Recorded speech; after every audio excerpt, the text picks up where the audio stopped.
And welcome to Chalk Talk, the Pro Football Focus DFS podcast. I am your host, Scott Barrett, and manning the co-pilot seat is DFS warlock Tyler Buecher. Tyler, what's going on, my man? How are things going, Scott? I am ready to get back into it. Week 5, here we go. We're finally down to some bye weeks. It's not a full 16-game slate. Let's get into it. I'm doing okay, actually. I'm a little hobbled right now. In between my bedroom and the living room is the kitchen, and there's like 2 metallic chairs right in front of my door, and my roommates just like constantly leave it right in front of my door for no reason. And 8 in the morning, open the door, walk out, stub my toe, just forget about it, put on my shoes, leave. And just took off my shoes 5 minutes ago. My sock is like almost completely red with blood. Gross. Sorry for the mental image, but I'm okay. Thanks for asking. I'm gonna rebound like a 2004 bloody sock Kurt Schilling in the postseason, and have myself a day, I think. Well, I hope you can start here with this podcast. I know I need to bounce back as well for my Week 4 outings. It was a tough one. How did you end up faring? Broke even on DraftKings and lost pretty much everything I put into play on FanDuel. Yeah, I did too much late night tinkering with my cash lineups, and it bit me. I think we need to learn our initial instincts for what we want to play based on our research are there for a reason, and late night tinkering is not an ideal situation to get yourself into. I will say every year I do tend to get better as the season goes on, or at least make more money as the season, just like a larger data sample to analyze, I guess. So I'm feeling pretty confident that Week 5 is going to look good for us, and I feel good about a lot of these plays. Unfortunately, a lot of the ones I'm on are not on the main slate, but there definitely are some fun names here. You want to start with quarterbacks? Quarterbacks, of course. Who are you looking at the top? That would be Jameis Winston. I've had his name penciled in for Week 5 for maybe like 3 or so weeks now. They're playing Thursday night, but I just remember like talking to Evan Silva, maybe like Week 2 or Week 3, and just being like, yeah, I think New England's a defense to stream quarterbacks against. They had the easiest quarterback schedule last season by expected fantasy points, which is just the average fantasy points scored by each quarterback that they faced. But they ranked highly in fantasy points allowed over expectation, and that's true again this year, where guys were just writing off as dead. Deshaun Watson didn't think he was going to have a big game. Cam Newton, everyone thought was fried. Just have these monster games against New England. They're allowing the most fantasy points per game to opposing quarterbacks, the worst opposing passer rating. They're allowing 4 points more than their expectation to opposing quarterbacks. And Jameis Winston fared really well in a tough matchup last week against the Giants. So probably my top play for the week, but super chalky. Everyone else is going to be on him. Plenty of stacking options to like as well. There's the narrative that New England sells out to stop an opposing team's top player. That was definitely the case last week with Christian McCaffrey. There was like one play, some beat writer tweeted out, where there were literally 6 guys just looking directly at McCaffrey and off of Fozzie Whitaker, who scampered for a touchdown. So if they sell out to stop Mike Evans, which I think they will, we know Winston kind of doesn't really care. He pretty much goes YOLO and just targets the hell out of Mike Evans regardless. But I still think it's going to be a rougher day for him. Desean Jackson could be running wild down the sideline, though he was in a funnel-type spot last week against Eli Apple. I think Adam Humphries is super, super sneaky. He was already my top actual opportunity, a.k.a. expected fantasy point per DraftKings dollars play of the week, but that's not even factoring the matchup. New England's allowing the most fantasy points per game to opposing slot wide receivers, so I think he's pretty sneaky. What do you think about that?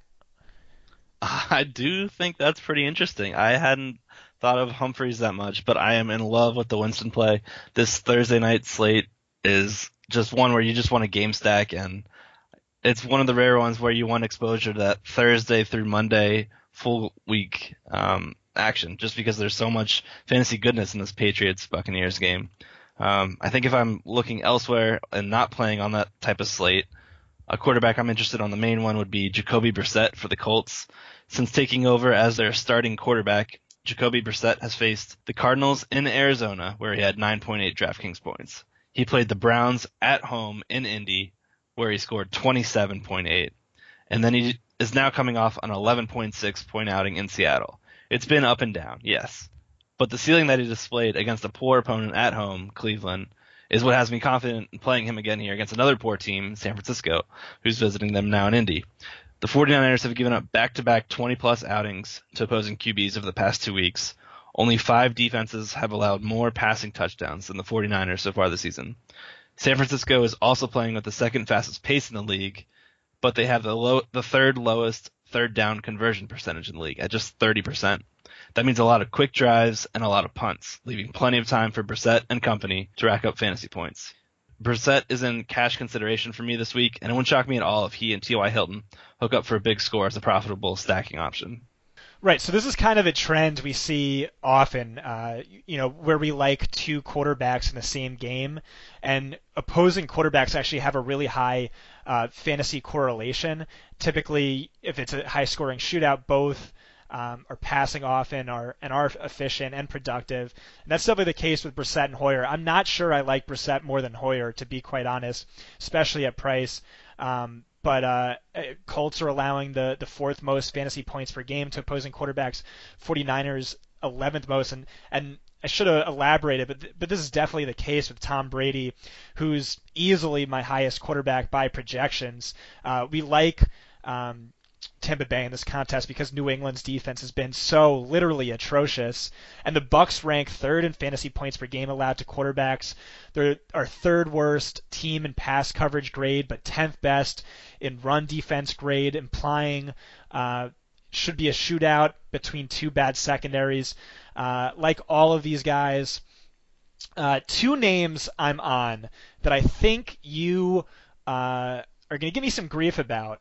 One is Jay Cutler, who, of course, looks absolutely atrocious. Miami scored just 6 points over the last 2 weeks. Still, Titans rank 5th worst in opposing passer rating, 2nd most fantasy points per game allowed to opposing quarterbacks. We saw what Desean Jackson did against them last week. Keep in mind, Desean Jackson is our 2nd worst graded quarterback for the season. Deshaun Watson. Who did I say? Jackson? Yeah. Whatever. You said it twice. Damn. I was going to let it go if it was once, but you said it twice. I appreciate it. Guys, this is going to be a reoccurring theme on this show. I am great with stats, terrible with names. I don't want to say turn it into a drinking game in case reliable, but that's what we did on our old podcast in the pre-PFF days. But yeah, we saw Watson smash against them. Carr smash, but went run heavy in the second half. Russell Wilson smashed against them. And I don't see anyone on Jay Cutler, and I like the wide receivers a lot especially. I might drift off of Cutler ownership and onto the wide receivers, but he's definitely in play for me.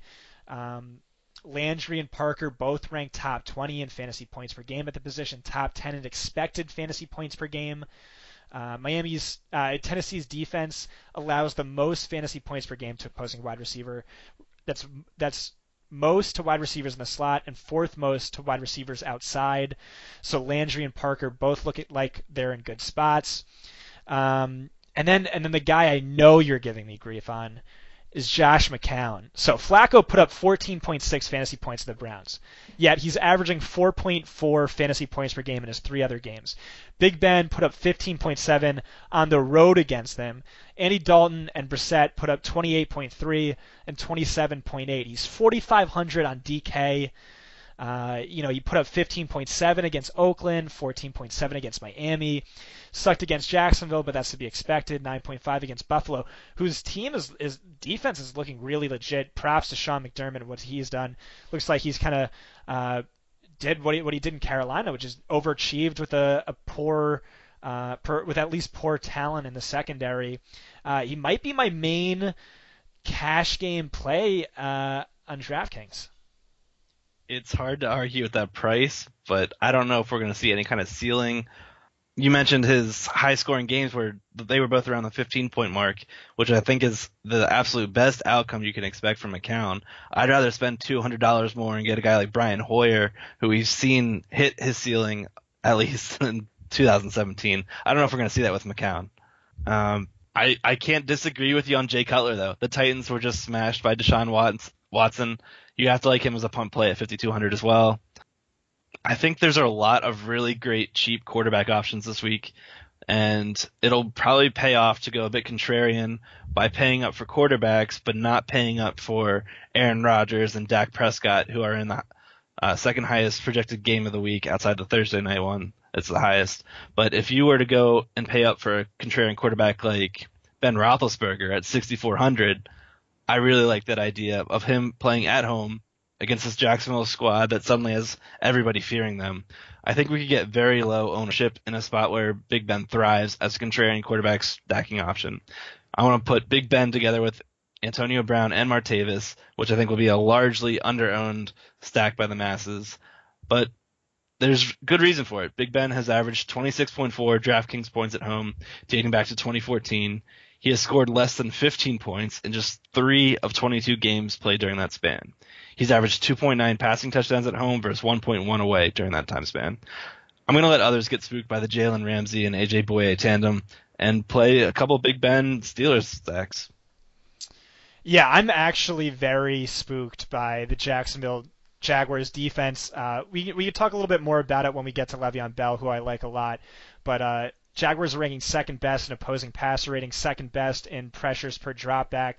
I get the idea of Ben Roethlisberger at home. He's had three of his 4 games thus far have been on the road. But I am going to get spooked and instead target Le'Veon Bell there. One sneaky quarterback outside of Jameis, I think, is Dak Prescott against this really atrocious Green Bay Packers secondary. But let's move on to running backs and segue into Le'Veon Bell.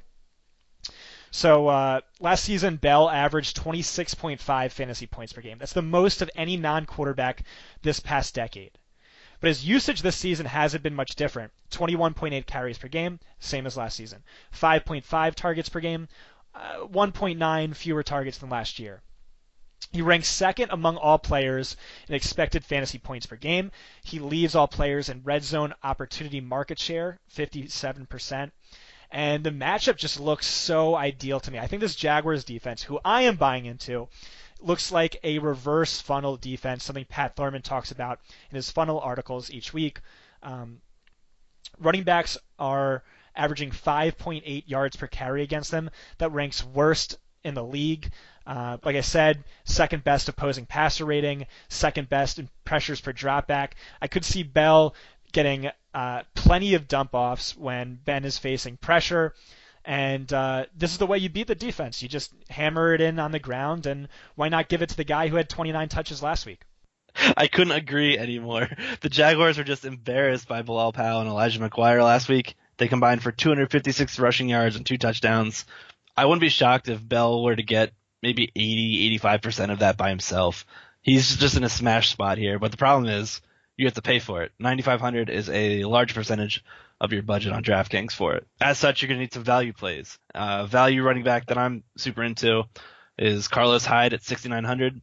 His injury status will be something for us to monitor throughout the week, but it's hard not to get excited about Hyde playing against this Colts defense. Indy's defense has allowed the second most rushing touchdowns and 11th most rushing yards to start the year. Hyde is averaging 18.2 fantasy points per game. A large part of that has been the uptick in receiving he's seen. After catching just 27 receptions last year, he's already caught 17 in just the first 4 weeks. He's seen 6 targets in 3 of 4 games to start the year, showing that versatility that we really covet when looking for in cash running backs. Averaging over 20 touches per game, Hyde's in both cash and tournament consideration for me this week. Yeah, couldn't agree more. I wrote about him in my expected fantasy points article called Actual Opportunity Report. He ranks third best among all players in expected fantasy points per game, but only 8th best among running backs in fantasy points per game. Typically, with usage that valuable, we tend to see that even out. So I think, especially this week in this matchup, he could have a big game. He averages 75% of the team's opportunities inside the 10-yard line, easily leads the league. And Vegas is predicting positive game script for the 49ers, which seems like a rarity this season. They're favored by 1.5 points against the Colts, who are allowing the 11th most fantasy points per game to opposing running backs this season. Just pretty much everything I've looked at thus far has told me to target Hyde, and maybe fellow experts make this not the case, but as of right now, I feel like he's somewhat contrarian when he definitely shouldn't be. And another guy who fits that mold is Todd Gurley. He ranks first among all players in expected fantasy points per game, leads all players in opportunities inside the 10-yard line by 2, red zone opportunities by 8, ranks second in the league in carries, first on his team in targets. He's been incredibly efficient. And Seattle, we look at that typically as a defense to avoid with running backs, right? Or at least that was the case last season. Seattle has allowed 2 games of 115 rushing yards or more to Carlos Hyde, DeMarco Murray this year. They surrendered 0 such games last year. They ranked 4th worst in yards per carry allowed. And I think Gurley could go sneakily low owned when he's, easily in that Le'Veon Bell, Zeke Elliott, Kareem Hunt tier of must-start running backs each week. Oh yeah, big time. We're seeing it on a weekly outing that he's just picking up those receptions, making him have a very safe floor, despite what we thought going into the season would be a tough game script for him to play. Andrew Whitworth has been a revelation for the Rams as a left tackle, and Gurley's just picking up monster yards, touches, fantasy points. I think he's honestly in cash game consideration every week moving forward, considering what kind of volume he sees. The difference a Jeff Fisher firing will make. Yeah, night and day. On the other side of the ball, I'm a little interested in the Seattle backfield this week. It's kind of still trying to read the tea leaves here, but if there's a Seattle back that were to emerge and take over the majority of snaps, I think he could be in for a huge game, and a guy that I'm leaning towards for that is Thomas Rawls. Pete Carroll has hinted that Rawls will get the early looks, and that's enough for me to want to get some significant exposure at him, considering he's priced at just $3,700 this week. He's playing against a Rams defense that has allowed the 3rd most rushing yards and the most rushing touchdowns to begin the season. They've allowed the most fantasy points to the position, and 3 of their first 4 opponent running backs have netted at least 24 DraftKings points against them. If Rawls sees the majority of touches in this NFC West duel where we never know what could happen, it could go back and forth, it could be high scoring, low scoring, I think he has the potential to be an absolute smash value play given his pricing. So I talked to PFF NFL analyst Mike Renner about Wade Phillips' defense. This is like the 3rd consecutive year his defense has been amazing against the pass, but terrible against the run. And I asked him, why do you think that would be the case? And he's just pretty much like, they don't care about the run. You could either bite on play action or play pass, basically. And that's kind of what his defenses do. They sell out to stop the pass at the detriment of the run game. And I'm with you. Him and Lacey are super cheap. It's a great matchup. I just don't feel confident about either guy. I could see it being a frustrating committee where neither really pay off. This offensive line is atrocious. I don't know what I'm going to do. I might have small exposure to both. I might just avoid both. But I get your reasoning there. A low price guy I am all about this week is Andre Ellington, who's just served a massively valuable role over the past 2 weeks. He saw 10 carries and 21 targets over the past 2 weeks. Among all players over that stretch, he ranks 2nd in targets and 5th in expected fantasy points. Hasn't been very efficient, but I think the matchup bodes well for him. So outside of a 53-yard touchdown run to Kareem Hunt, the GOAT, Philadelphia is allowing 2.0 more receiving fantasy points per game than rushing fantasy points per game to opposing running backs. Vegas has Arizona as 6.5 point underdogs. So I think Carolina goes pass heavy once again and keeps Ellington heavily involved. He's only 4,600 on DK, and just regardless of the matchup, was one of my top expected fantasy point per dollar values on that site. Yeah, I don't think you're alone there. I think a lot of people are going to be into Ellington this week, given what we've seen over the last couple weeks and how he's performed.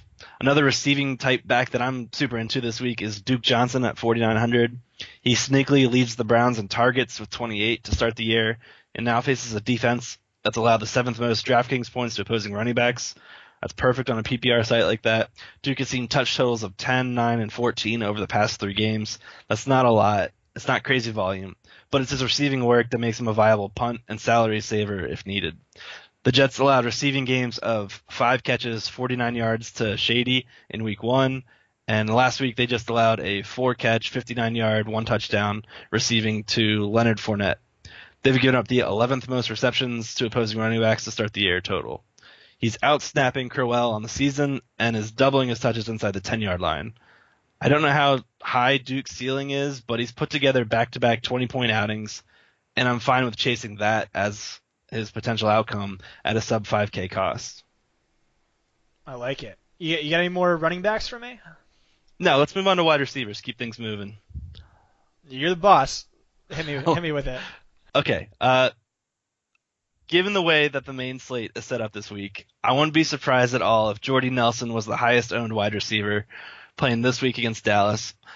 The Packers offense could be trotting out 2 banged-up, gimpy running backs, and they could be leaning on Aaron Jones by default. It wouldn't shock me at all to see them revert back to their 2016 ways, where they had the second highest pass play percentage in the league at 64.7%. Nelson is averaging 8 targets per game and draws a nice matchup against the Dallas secondary that has allowed the 4th most receptions and 4th most receiving touchdowns to opposing wideouts. Given the 52.5 point implied game total, that's the second highest this week. Jordy is someone you certainly should have some exposure to in week 5. The only real question is that I'm trying to figure out is how much I want of Nelson. Yeah, I'm also on Randall Cobb as well, who's really impressed me in terms of his usage. One of my bold calls to start the year was he would outscore Davante Adams, and Cobb ranks 15th among wide receivers in expected fantasy points per game. I'm not sure if Adams plays, but I think he's in contention as well. Though, I mean, you always have to have some Jordy Nelson exposure. All the dude does is get open and score touchdowns. A guy I'm nearing 100% ownership on is Dez Bryant, and we've talked about him for multiple weeks now. Earlier this offseason, I did a study on cornerback sensitive wide receivers, and far and away, Dez Bryant was the most susceptible to top 25 graded cornerbacks, and against bottom 25 graded cornerbacks, he dominated them like no other wide receiver. So he was just the most cornerback sensitive wide receiver, and to make things worse for him this year was he drew such a difficult cornerback schedule. 71% of his routes came lined up against cornerbacks who graded out among the top 30 at the position last season. But he's been held afloat kind of by volume, ranks 4th in targets, 6th in yards in the air, 1st in targets inside the 10-yard line, 1st in end zone targets. He ranks 2nd among all receivers in expected fantasy points. And just the match has been terrible. But finally, this brutal draw of elite cornerbacks has subsided, and he gets to face a Green Bay Packers defense we've picked on all season as being atrocious, and they are. They ranked last in PFF coverage grade last season. They don't look any better this year. The three Green Bay cornerbacks playing the most snaps lined up outside, where Bryant runs 75% of his routes, all grade out among our 30 worst at the position. He's only the 10th highest priced wide receiver on DraftKings. This is the week I've had on my schedule since July. Tell me why I shouldn't go all in. No, I see no reason why you shouldn't. Dez Bryant's in an absolute smash spot here.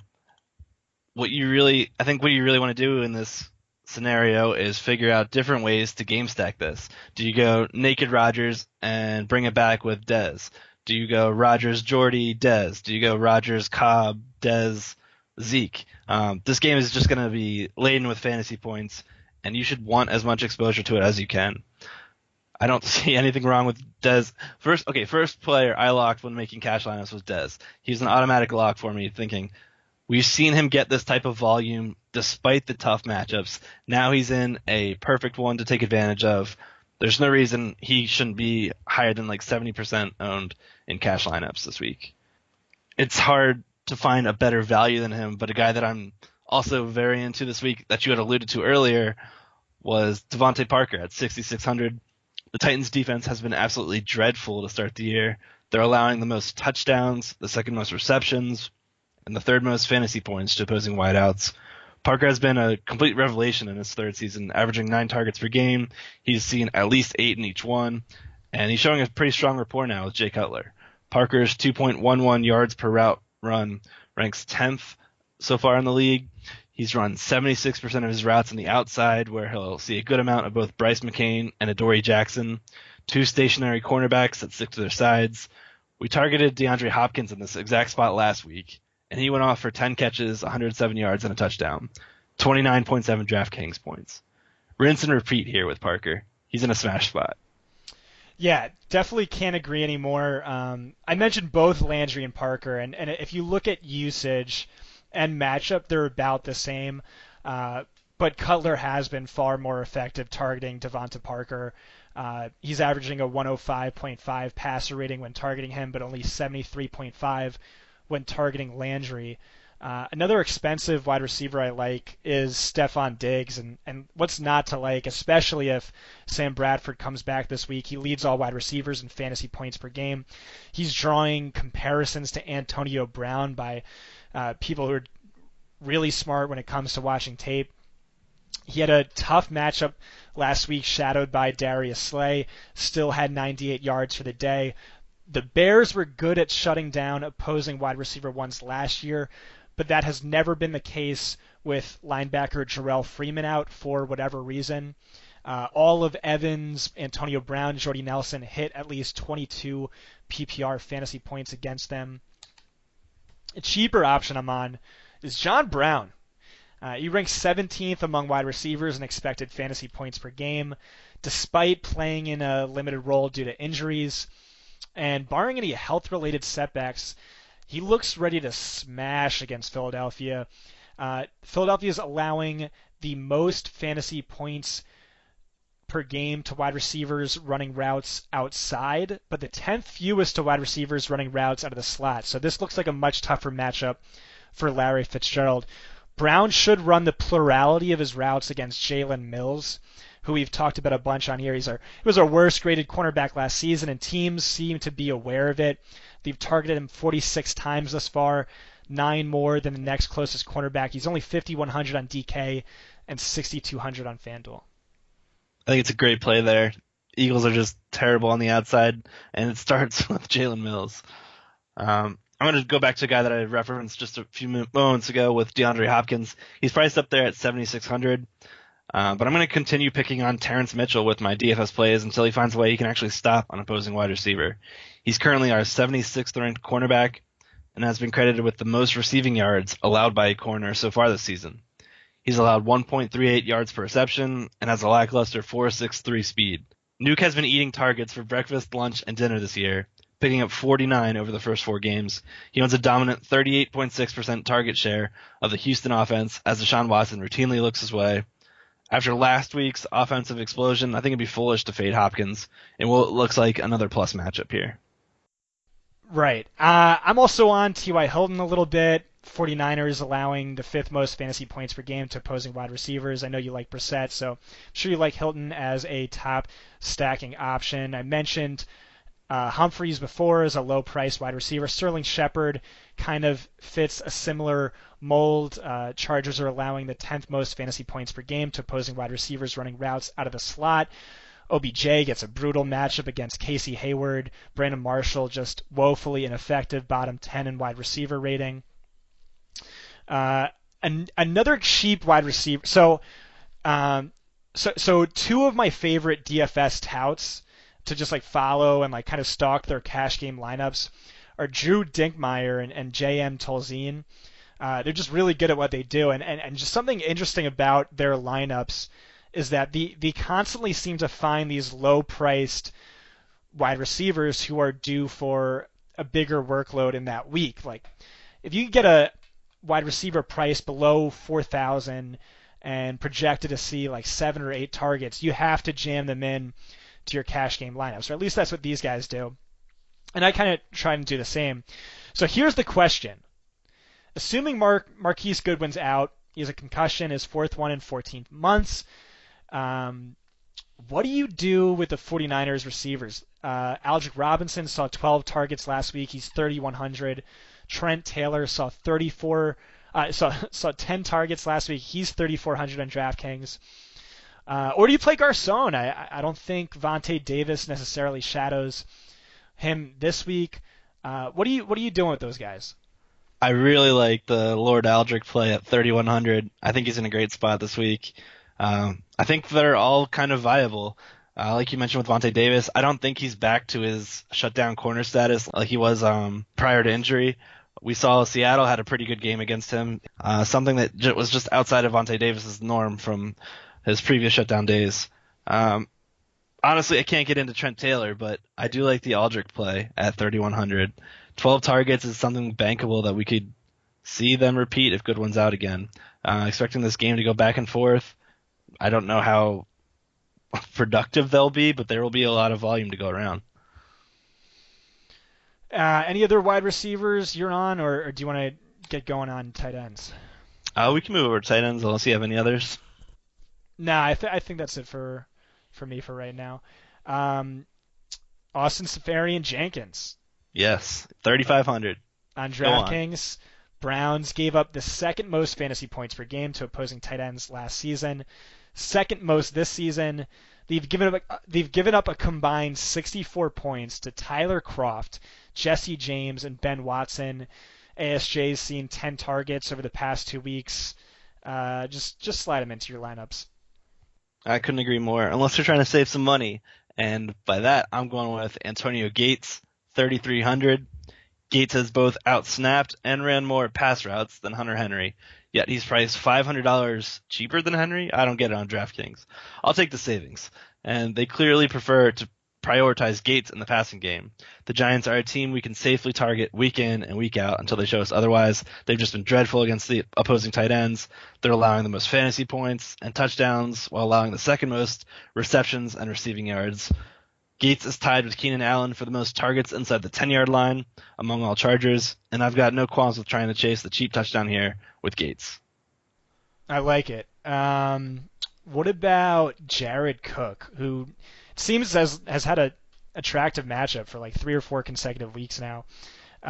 Crabtree's banged up. Cooper is our single worst graded wide receiver.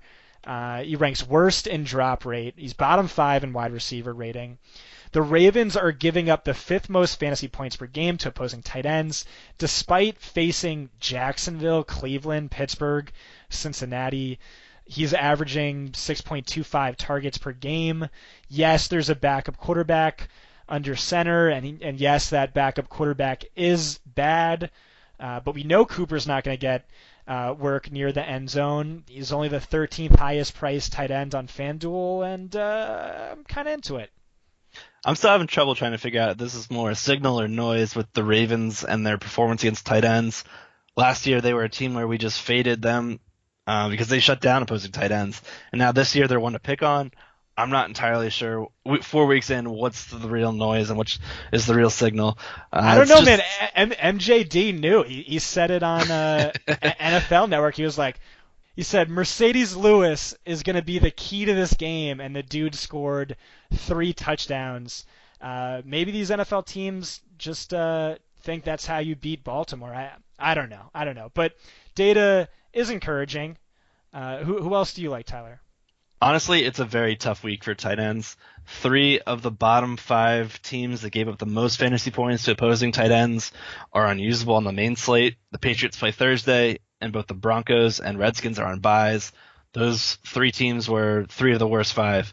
And the remaining studs, they're in tough matchups. It looks like a punt week to me. As such, the highest price guy that I'm super into is Evan Ingram, 4K. He leads all tight ends in routes run at 144 and is second in targets with 30. I used him in cash last week, and we'll probably do the same here with the Chargers focusing on taking out OBJ. I'm with you, man. He ranks first in routes run, second in targets, third in expected fantasy points per game. Like I said, it's a tough matchup for OBJ. Marshall's not playing well. So definitely like Ingram on price, though it rose a little bit. Anyone else you're looking at? All right, I just have to get it out there. Kyle Rudolph. I'm going to have a little bit of exposure to him. He's been largely disappointing, netting just one game with 5 or more targets so far this season. For some perspective, he did that in 13 of 16 last year. But the Bears' defense isn't perfect. They've allowed the second most red zone trips per game at 4.2, and that could spell a big potential game for Rudolph, who made a name for himself last year inside the red zone. He led all tight ends in targets both inside the 20 and the 10-yard line. The Minnesota offense has fallen off with injuries to Bradford and Cook, but Case Keenum showed he was competent enough in Week 3, where the Vikings ended up scoring 34 points, to get this offense up and down the field. Our new tight end linebacker matchup chart on PFF paints Rudolph in a positive matchup, the 4th best, going against linebacker Christian Jones, who ranks 30th among all linebackers in coverage. It's just a rough week for tight end, and I think it wouldn't hurt to go a little contrarian at times, where we're really just chasing touchdown potential. All right, Tyler, I think that about does it for our calls for today. I heard you wanted to introduce a new segment to the show, and because you're the boss, I obliged. Do you want to tell our lovely listeners your new plans for the show? Yeah, I think we're going to spice things up a little bit here. I had some bold calls, get a little kick up in the flavor here. I'm thinking somebody that I want a lot of exposure to in GPPs is Martavis Bryant. So far in the year, only Stefon Diggs has more deep targets than Bryant, but unfortunately, Martavis and Big Ben have hooked up just once.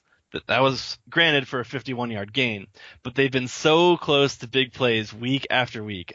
I keep seeing it on the Sunday night highlights, just a ball like right through Martavis Bryant's fingertips where he just missed out on the big play. I'm thinking finally here at home against Jacksonville, they get on the same page and they just light it up. Yeah, if you're in a redraft league, try and trade for Martavis Bryant, because I agree with you. I ranted all offseason about how his potential's off the charts. I think there's some issues in terms of chemistry, but that's somewhat to be expected when the guy missed out all of last year, most of the preseason.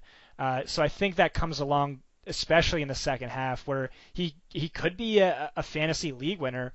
I think that he has that potential for sure. So my bold call for the week, I really couldn't think of anything, but I did put a lot of money down on Arizona. They're 6.5 point underdogs. And my reasoning is Philadelphia's pass rush has been underachieving, especially of late. I think over the past 3 weeks they rank bottom 10 in pressures per dropback, which is really surprising for me because there's a lot of talent on that defensive line.